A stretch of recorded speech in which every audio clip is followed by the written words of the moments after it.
I-reveal ko daw po yung pangalan. Yan, magandang hapon po. Nagpapasalamat din sa Panginoon sa buhay, sa kalakasan, sa biyaya ng kataligtasan, sa lahat ng bagay nga. Maraming salamat sa Panginoon na patuloy niyang nandito pa sa mundo na hindi pa kinukuha ng Panginoon. At yun nga, sa biyaya nga sa buhay pananampalataya, tunay na maraming bagay talaga yun maraming bagay talagang napakadaming pagkukulang, ang dami talagang hindi ko na ay biyaya ng Panginoon pag nga nananalangin ako ang patawad ko ay puro patawad na lang sa pagkukulang ko.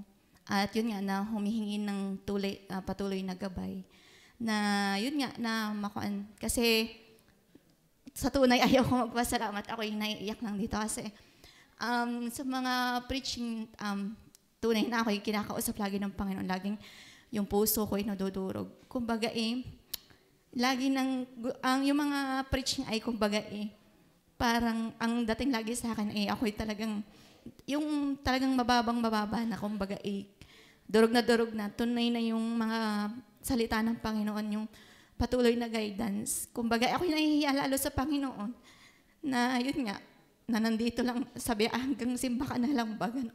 Yun nga, kasi talagang, iba kasi yun pag na-involve ka talaga sa gawin. Kasi nung nasa koan, talagang involved. Kumbaga nabago yung routine ng buhay mo. Kumbaga parang i-compare mo, sabi, na, ang dati, kumbaga yung ang si Club Save Club mo, ngayon, bakit ka ganito, ganon. Kumbaga humingi pa rin ng tawad sa Panginoon. Kumbaga hindi ko naman intention, hindi ko man talaga sinasadya. Sabi ko, lagi nga sabi ko kay Habibi, sabi ko, naku, dahil nga sa iyo, dahil ako may God, sabi, hindi, sabi, ano ka ba, hindi ko marunong tumingin sa biyaya ng Panginoon. Kumbaga ganun. Kumbaga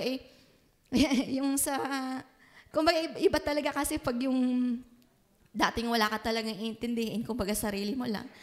Marami sa gawain, yun nga, kumbaga yung buhay ay iba pa ang hati, ngayon may pamilya na. Kumbaga may trabaho, may pamilya, ang daming koan. Kumbaga hindi nga yung excuse, kumbaga laging ang sa preaching hindi excuse. Pero bakit pagdating dun kumbaga mas napapriority pa rin, yun nga, yung patuloy ng dagok sa akin yung mga mensahe, kumbaga pag ako ay nakikinig, gusto ko na lang malusaw. Lalo na pagdating sa giving kasi, dati talaga, kumbaga, talagang ako yung kuha ng loob ko talaga yun. Kumbaga, gamit na gamit ako dati. Ngayon, hindi ko magawa yung dati kong nagagawa. Na yung lalong naiinggit ako, lalo sa first fruit. Kasi yan ay kaligayahan ko na, nung ako ay talagang wala pang pamilya. Talagang nangunguna ako dyan. Talagang pinag-ahandaan ko yung first fruit. Ba't nga hindi ko magawa? Talagang ang hirap kasi mahirap sabihin nagtatrabaho nga. Hindi naman dahil nagtatrabaho ka lang humahakot lang kami ng pera. Ang gastusin kumbaga negative palagi sa akin. Sa tunay maganda nga yung sweldo ko pero nakikita ko lang siya, hindi ko siya nahawakan sa tunay na buhay. Kaya yun ang nakakapagod. Gusto ko nang mag-resign pero hindi pwede kasi kailangan pa namin tapusin yung mga dapat obligasyon. Ang dami pang mga utang. Kaya yung nakakahiya na sa mga taong utangan, yan nga.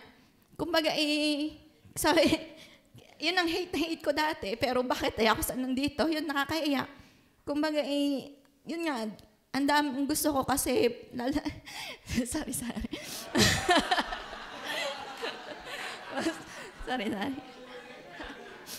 Kumbaga yun nga, kumbaga dumudurog yun sa puso ko.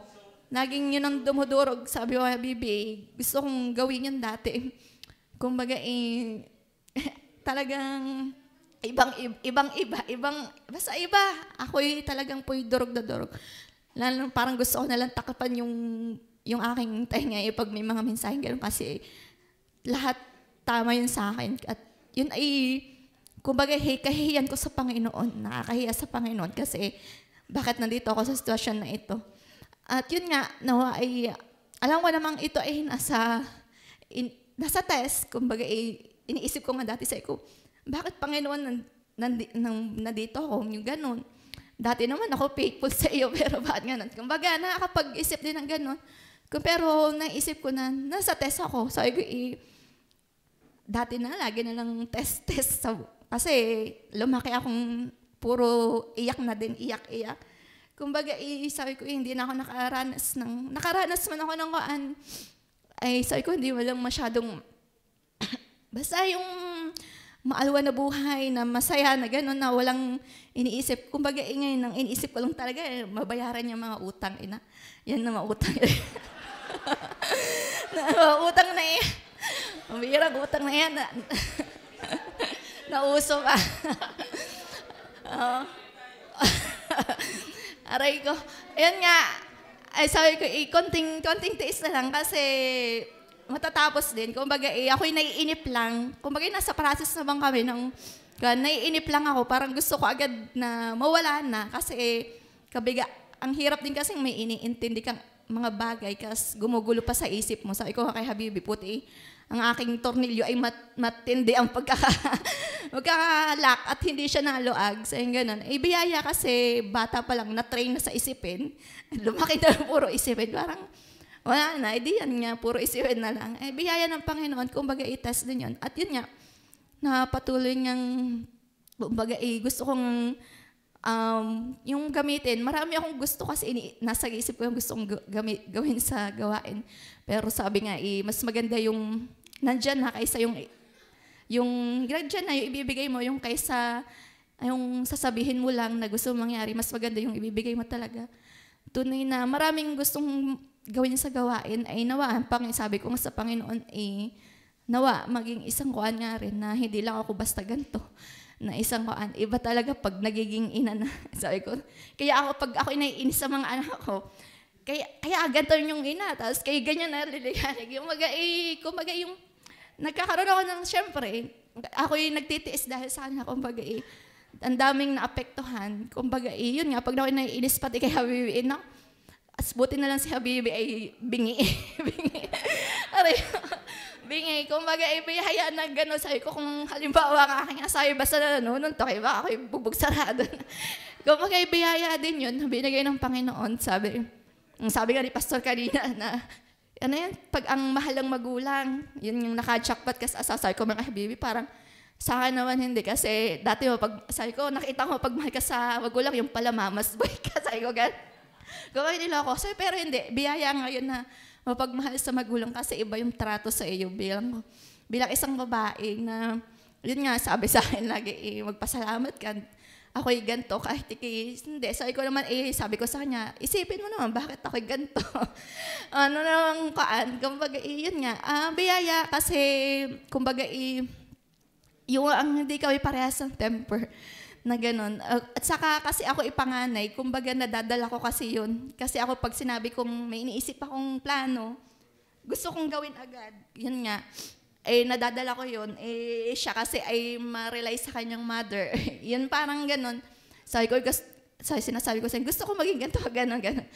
Yun nga, ay biyaya ng Panginoon na na malawak naman ang pag-unawa. At yun nga, ako'y napapahiya din naman pag may sinasabing gano'n na, ikaw ay babae, magpasakop ka, gano'n. Ako naman po yung nagpapasakop, may time lang talaga. Nadaan na, kuan lang talaga yung pagiging. Hindi, iba kasi pag panganay, kasi tanong mo sa mga kapatid ko kung paano ko yan pinalaki, talagang bugbog sarado yan sa akin. Pag sinabi kong gantong gawin nyo. Yan, kaya tinuro, mababait yung mga yan. Hindi nga, yun lang, nadadala ko lang yun. Kumbaga, minsan, nakukuan din naman ako na preno din. Kumbaga ako'y natitigilan din na ako'y baka napapasobran na.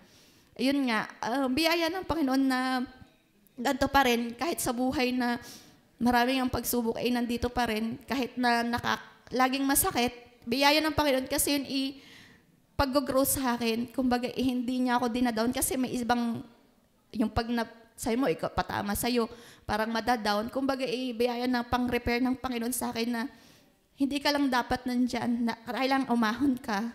Yun nga, biyaya ng Panginoon, nandun pa rin ako sa kaisipan na yun kasi mahirap yung natatamaan ka pero pa down, yung galit yung natkukuan mo. Napupunta ka sa pag-backslide. Yun yung sinasabing nandito ka nakaupo pero backslider naman yung puso mo, yung gano'n. biyaya ng Panginoon, kumbaga patuloy na akong pinahihiya at nawa nga patuloy na nawa pakilala na ipakita ng Panginoon. Maraming bagay na ako ngayon, sabi ko sa Panginoon na ako yung pinag-uusapan namin, maraming bagay na nangyayari na nakakatuwa. Sabi niya, sa kabila nga nito maraming pa rin biyaya ang Panginoon na hindi mo naakalang mangyayari. Na yun nga, ako'y nahihiya doon kasi hindi ko mabalik sa Panginoon ng yung pool, yung ganon. Kasi alam ko naman talaga na kailangan sa Panginoon ng lahat. Yun nga, doon ako nahihiya. Kaya talagang ako'y pag nananalangin, hiyang-hiya ako sa Panginoon. Laging gusto ko lang magpalinis sa Kanya. Yun lang. At yun nga, bilang kumbaga isang Kristiyano, kumbaga kumbaga ako isang may asawa na dating, kasi mararamdaman nyo yun kumbaga, yung pagdalaga ka talagang full, talagang pagdating na sa may asawa, marami na dyang mga hati-hati. Kumbaga, wag na kayong gumaya sa akin na pero yun nga, na sa dami kasing talagang hindi na, ako pag naglalaba, alauna na ako gigising, natutulog, madaling araw, kasi gising na naman ng maaga at may mga kumbaga, pagod na yung katawan, isip.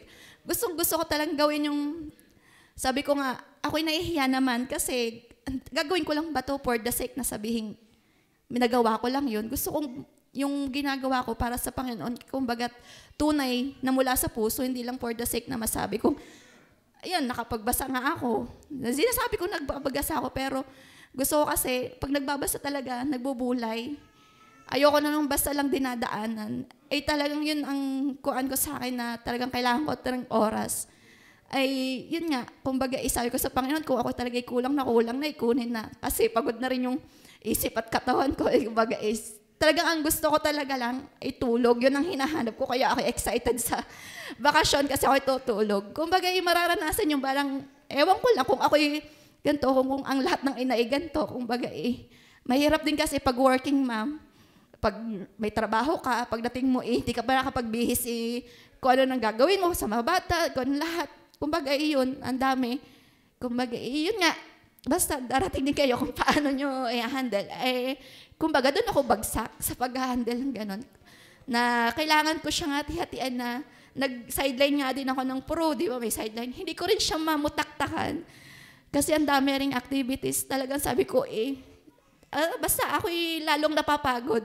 Kumbaga, ako'y pagod physical, spiritual, pagod, lahat na aking mental. Kumbaga, ako'y pagod. Kaya biyaya ng Panginoon ako'y nandito pa rin na binibigyan na rin ng puso na patuloy na umahon, na hindi ka lang dapat dyan.